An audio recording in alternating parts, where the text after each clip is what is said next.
Sir, மத்திய நீதியமைச்சர் கோயம்புத்தூரில் நம்முடைய தமிழகத்தினுடைய முதலமைச்சர் திரு முத்துவேல் கருணாநிதி ஸ்டாலின் அவர்கள் போட்டியிட்டு வென்ற கடைசி 3 முறையாக ஜெயிச்சிட்ருக்கார கொளத்தூர் சட்டமன்றத்தில் மிக அதிகப்படியான ஃபேக் அட்ரஸ்ஸு, கள்ள ஓட்டு, திருட்டு ஓட்டு, ஒரே அட்ரஸில் பல ஓட்டுன்னு சொல்லியிருக்காங்க. உண்மையை சொல்லியிருக்காங்க, புள்ளி விவரங்களோடு சொல்கிறாங்க. பாருங்கள், 4370 டூப்ளிகேட் ஓட்டு, ஒரே பேர், ஒரே விலாசம், ஒரே உறவினர் பேரில் இருக்குதான். அது மட்டுமா, 5964 ஓட்டு சிங்கிள் அட்ரஸில் ஒரே வீட்டில் வச்சுருக்காங்க. அது மட்டும் இல்லாமல் 9133 ஓட்டு ஃபேக் அட்ரஸ், ஏதோ ஒரு அட்ரஸை போட்டு ஓட்டு வச்சுருக்காங்க, 9133.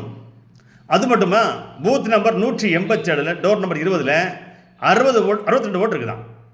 அதே மாதிரி பூத் நம்பர் 140, டோர் நம்பர் 10, 80 ஓட்டு இருக்குதான். அதே மாதிரி பூத் நம்பர் 157 திரு ரஃபீக் உல்லாங்கிறவர்களுக்கு 3 ஓட்டு இருக்குதான். இப்படி ஒரே அட்ரஸில் பல ஓட்டுகள், திருட்டுத்தனமான ஓட்டுகள், ஒருத்தருக்கு பல இடங்களில் ஓட்டு இருக்குது, பல ஓட்டு வச்சிருக்கிறாரு.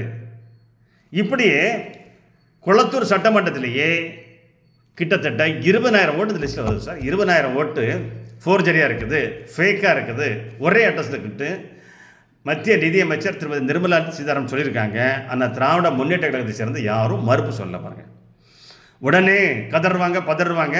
ஆனால் திருமதி நிர்மலா சீதாராமன் அவர்கள் புள்ளி விவரத்தோடு கொளத்தூர் சட்டமன்றத்தில் இவ்வளவு பிரச்சனை இருக்குது, இதுக்கு எஸ்ஐஆர் வேணுமா வேண்டாமான்னு அவங்க கேட்டு 3 நாள் ஆச்சு சார்.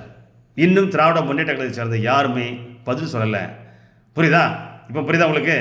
இதுக்கு தான் எஸ்ஐஆர் வேணுங்கிறது. நன்றி சார்.